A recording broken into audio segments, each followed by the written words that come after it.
కాంగ్రెస్ ప్రభుత్వం రైతుల పట్ల నిర్లక్ష్యం చేస్తే సహించేది లేదని మాజీ మంత్రి జోగు రామన్న అన్నారు.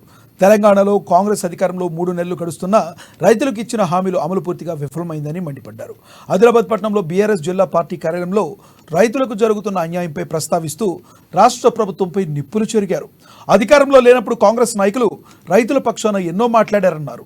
అధికారం రాగానే రైతులను పట్టించుకోవడం లేదని, వారి నిర్లక్ష్యపు పాలనకు నిదర్శనమని చురకలంటించారు. ఆ పార్టీ జాతీయ అధ్యక్షురాలు సోనియా గాంధీ జన్మదిన కానుకగా రైతులకు 2 లక్షల రుణమాఫీ చేస్తామని ప్రకటించిన కాంగ్రెస్ ప్రభుత్వం 2 నెలలు దాటుతున్నా ఇప్పటి వరకు దాన్ని ఊసేలేదని ఎద్దేవా చేశారు.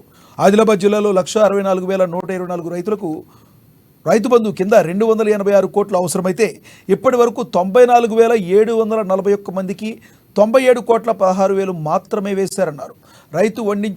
రైతు పండించిన సోయా 70 నుండి 80 క్వింటాళ్ల దాకా విక్రయించిన తర్వాత మార్క్ఫెడ్ ద్వారా కొనుగోలు కేంద్రాలు ఏర్పాటు చేశారన్నారు.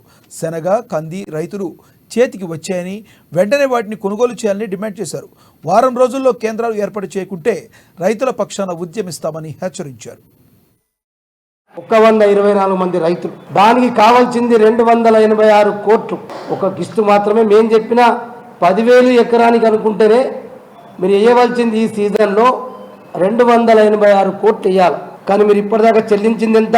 కేవలం 94,741 మంది రైతులకు గాను 97,16,00,000 రూపాయలు మాత్రమే మీరు ఈ రోజు వరకు రైతుల ఖాతాలో జమ చేసిందంటే 286 కోట్లెటు, మీరు వేసిన 97 కోట్లెటు.